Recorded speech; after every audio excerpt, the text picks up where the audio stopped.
के लिए।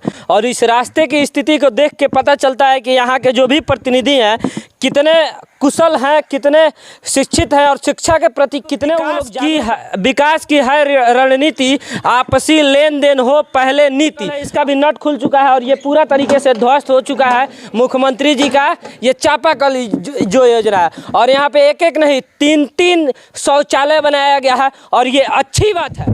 जय हिंद दोस्तों, न्यूज़ सच से सच तक में आप सभी का स्वागत है। अभी सिवान जिले के आपको बता दें कि सरावे पंचायत के सरावे गांव में जोलहा टोली में हम उपस्थित हैं और जोलहा टोली का आंगनबाड़ी केंद्र मेरे सामने आपको दिख रहा होगा, आंगनबाड़ी केंद्र। और इस आंगनबाड़ी केंद्र की सिर्फ व्यवस्था को आप देखिएगा ना तो बिहार सरकार की जितनी सारी शिक्षा व्यवस्था उस सारा शिक्षा व्यवस्था का पोल खुल जाएगा।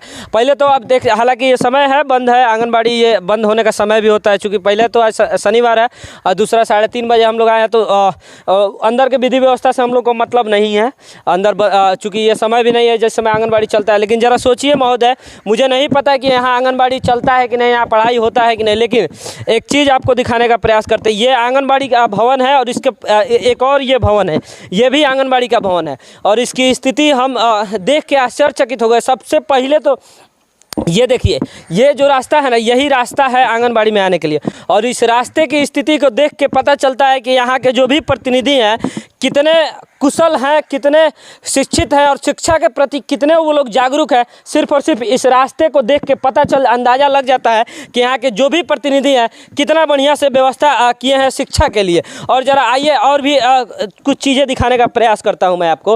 हालांकि इतना कीचड़ है कि मैं किस रास्ते से जाऊँ मुझे समझ में नहीं आता है, लेकिन फिर भी आइए दिखाते हैं। 2-2 शौचालय बना है और उसके पहले ज़रा एक बार देख लीजिए यहाँ पे क्या लिखा हुआ, सबको एक ही पाठ पढ़ाओ, हरियाली में हाथ बटाओ। और उधर क्या लिखा हुआ है, अब विकास की है रणनीति, आपसी लेन देन हो पहले नीति। अब ज़रा सोच लीजिए इतना बढ़िया से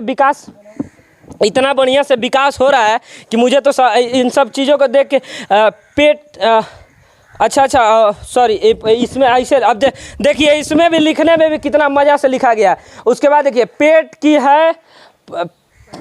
पेट सी का है पहला नारा, विकसित गांव हो लक्ष्य हमारा। अब कितना बढ़िया से विकसित गांव है, सिर्फ और सिर्फ इस चापाकल को देख के अंदाज़ा लग चुका है कि ये चापाकल है, इसका भी नट खुल चुका है और ये पूरा तरीके से ध्वस्त हो चुका है मुख्यमंत्री जी का ये चापाकल जो योजना है। और यहाँ पे एक एक नहीं 3-3 शौचालय बनाया गया है और ये अच्छी बात है कि 3-3 शौचालय बनाया गया है ताकि यहाँ के जो भी कर्मी हो या फिर बच्चे हैं वो लोग खुले में शौच न जाए। और पहले शौचालय का स्थिति आपको दिखा रहा है, ज़रा देखिए।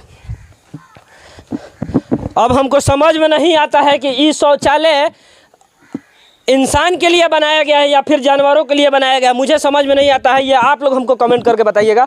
और उसका सोख्ता है ये, और उसका ये सोख्ता है और ये तो पुराना वाला हो गया। अब नए वाले जो है शौचालय उसमें आपको चलते हैं, दिखाते हैं। और बिहार सरकार की जितनी शिक्षा व्यवस्था है ना, सबका आज पोल खोल के रख देंगे। देखिएगा ज़रा, ये देखिए, ये भी इसमें पहली चीज़ दरवाज़ा भी नहीं है। पता नहीं दरवाज़ा लगा था, हमको लगा कि लगा ही नहीं होगा दरवाज़ा, सिर्फ इसको खोद के छोड़ दिया गया है। और दूसरी चीज़ कि ये भी देख के प्रमाणित होता है कि ये इंसानों के लिए नहीं बनाया गया है बल्कि जानवरों के लिए बनाया गया है। कि बिहार सरकार के मुख्यमंत्री जी के ये जो शौचालय योजना है ना, इसमें बकरी आके हक दी है, बकरी, इंसान नहीं। अब जरा ये भी देख लीजिए, इसका भी स्थिति देख लीजिए। 2-2 शौचालय बने हैं और इसमें जानते हैं इस शौचालय यहाँ पे 3-3 शौचालय बना है, रास्ता नहीं बना है लेकिन 3-3 शौचालय बना है और उसमें ज़बरदस्त तरीके से घोटाला किया गया होगा, इसीलिए ये शौचालय बना है। अब मुझे नहीं लगता, इसमें भी लिखा हुआ है अब पता नहीं ये लोग क्या लिखे हैं, क्या मुझे समझ में नहीं आ रहा है। इतना लिखा हुआ है कि विकसित हम बन जाएंगे, पता नहीं कब तक हम विकसित बन जाएंगे, मुझे पता नहीं है। हाई देखिए, ये टंकी है शौचालय का और शौचालय का टंकिया के ऊपर से मुदना ही यहाँ के इंजीनियर, यहाँ के अधिकारी, यहाँ के प्रतिनिधि भूल गए हैं और इसमें कचरा पूरा जमा हुआ है। यह बिहार सरकार की शिक्षा व्यवस्था की पोल है। अब इस शिक्षा व्यवस्था की पोल के लिए एगो बोर्ड भी लगा है, उस बोर्ड को भी जरा हम देखेंगे। और एक नहीं, एगो और चापाकल है, ये देखते हैं चलता है कि नहीं भाई। इसका भी स्थिति देख रहे हैं कितना बढ़िया से चल रहा है, इसका भी स्थिति वही है।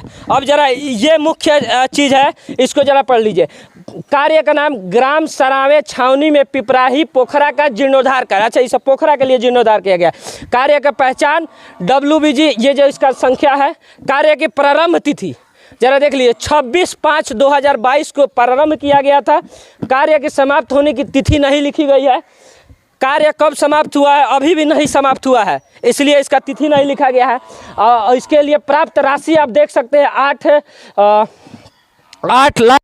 8,0791 रुपया उठ चुका है। जरा कैमरा पर्सन से कहेंगे जरा दिखाए उधर, ये पोखरा है, इसके निर्माण के लिए 8,99,000 रुपया उठ चुका है।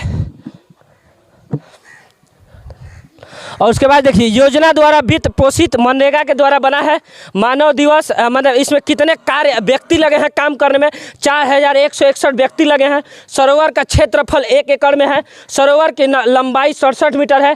क्रियान्वित करने वाली संस्था का नाम है पंचायत समिति, और नाम और संपर्क आरती देवी है जो BDC हैं, राजू कुमार जो PRS है राज्य, और ये जो नागरिक पर्यवेक्षक जो है अमृत सरोवर है, इसका नाम है ये अमृत सरोवर है।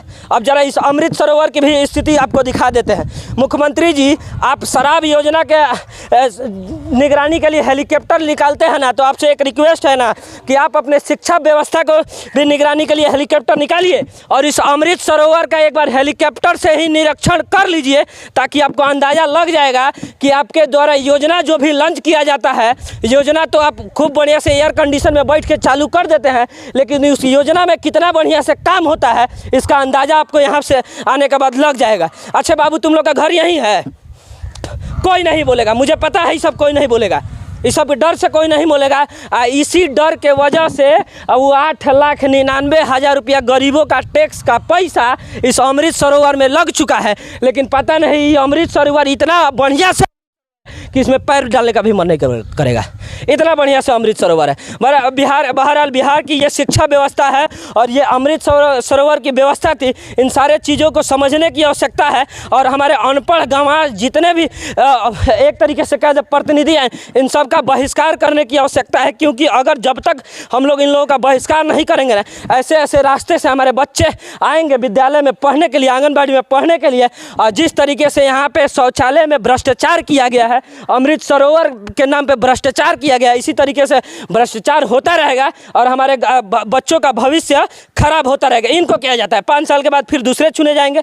अगर कहीं से साड़ी दारी शराब व्यवस्था वाला कानून ला दिए तो फिर से वही आ सकते हैं। अब जरा देख लीजिए, अब पता नहीं इसमें जो अधिकारी आते होंगे, हमको तो समझ में नहीं आता है कम से कम किस तरीके से वो आते होंगे। इस व्यवस्था को देख लीजिए, ये मेन गेट है, ये नया वाला मकान है, और उसके सामने की ये स्थिति ये है। मुझे समझ में नहीं आता बल्कि क्या इसकी स्थिति है। अब ये तो आप लोग कमेंट करके बताइएगा कि आखिर बिहार की ही दुर्दशा ऐसा क्यों होती है। जब हम लोग उत्तर प्रदेश में जाते हैं, जब हम लोग बिहार के अलावा दूसरे स्टेट में जाते हैं, तो ये स्थिति देखने को नहीं मिलती है, और हमारे बिहार में ही ये स्थिति क्यों देखने को मिलती है मुझे समझ में नहीं आता है। बल्कि ये हाईवे, पुनः एक बार दिखा दूँ, ये हाईवे रोड है, और इसी के सहारे हमारे बच्चे विद्यालय में आंगनबाड़ी में पढ़ने के लिए जाते हैं। और कुछ महिलाएं हैं, ये भी देख के भागेंगी ताकि हम कुछ पूछ न दे, और हमारे यहाँ के मुखिया जी, हमारे यहाँ के जो प्रतिनिधि हैं, उल्टा हमारे ऊपर कार्रवाई न कर दे। काहे तुम मीडिया वालों को बुलाए थे? तो हमको यहाँ महोदय कोई बुलाया नहीं है। आपकी व्यवस्था इतनी चुस्त दुरुस्त है कि देख के हमको लगा कि इस व्यवस्था को पूरे बिहार के लोगों को दिखाना चाहिए, और आपको एगो कम से कम नहीं मुख्यमंत्री जी से, प्रधानमंत्री जी से नहीं तो मुख्यमंत्री जी से एगो अवार्ड भी दिलवाना चाहिए इतना बढ़िया व्यवस्था के लिए। बल्कि इन सारे मुद्दों पर आप लोग क्या सोचते हैं कमेंट करके जरूर बताइएगा। वीडियो का अंत में सिर्फ और सिर्फ एक ही शब्द बोलेंगे, जय हिंद।